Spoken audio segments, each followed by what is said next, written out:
The security camera footage showed a young woman and a man standing in line at a Tokyo coffee shop. She steps back slightly whenever he moves too close, subtle body language that speaks volumes.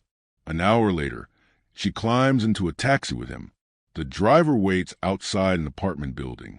She never comes out. That woman was Lindsay Hawker, a 22-year-old English teacher from Coventry. And the man who made her vanish would spend years hiding across Japan with a surgically altered face. Detective Yamamoto had reviewed the cafe footage dozens of times. Each viewing confirmed what haunted him. Lindsay had been uncomfortable but polite, professional but cautious. She was doing her job, meeting a student who'd offered to pay generously for English lessons. $35 an hour was good money for a young teacher trying to make the most of her gap year abroad. Nothing about her behavior suggested she knew this meeting would end in horror. She did everything right, Yamamoto said to his partner, studying the timeline. She met him in public. She told her roommates. She even had the taxi wait, but he still got her inside. March 24th, 2007 started as an ordinary Saturday for Lindsay. She'd been in Japan since October 2006, teaching English through Nova, one of the country's most prestigious language schools. Her assignment in Koiwa, a district in Tokyo's Edogo Ward, had been everything she'd hoped for. The city amazed her.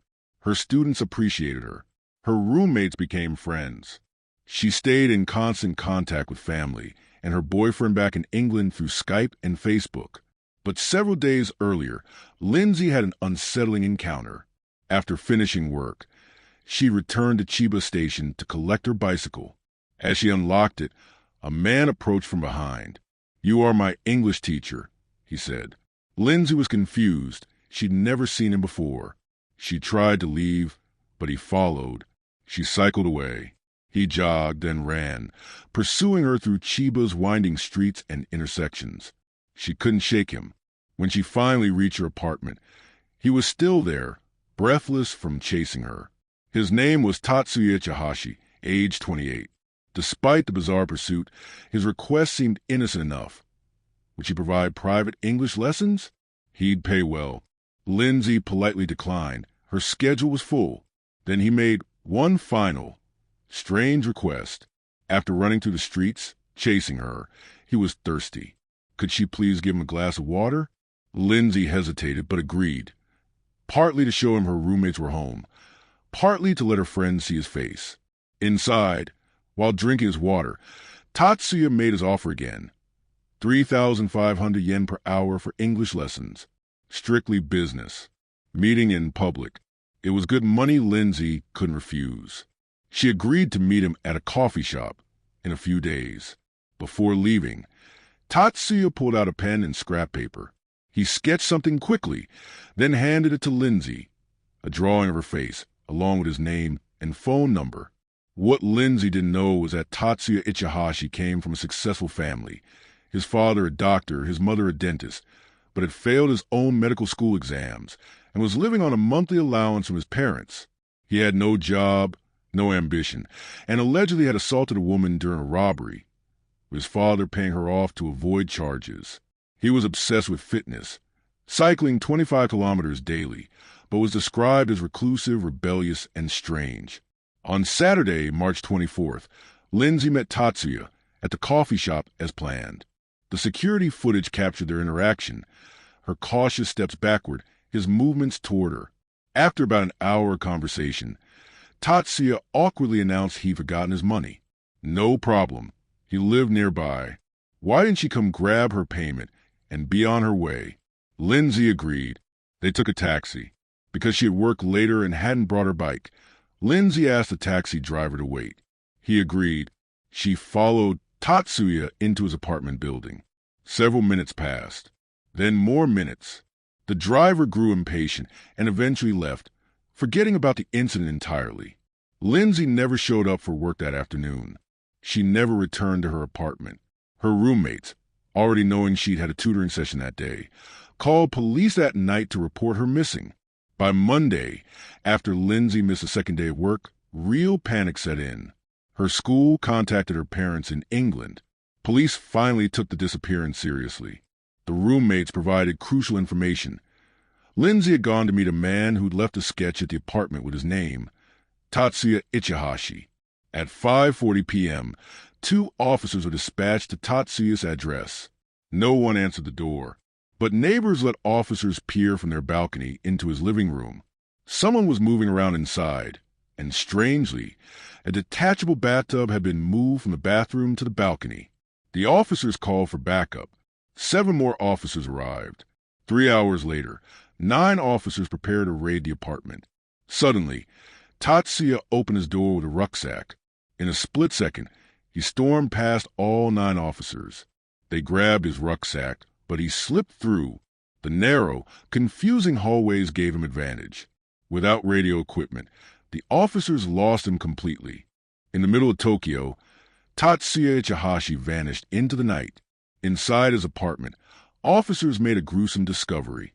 Lindsay Hawker's naked body was buried in the bathtub on the balcony, filled with sand and soil.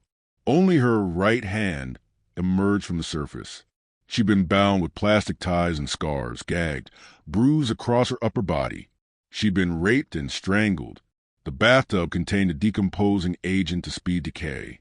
Flower seeds were planted on top to disguise it as a flower bed. Eventually, the flowers would feed off Lindsay's body.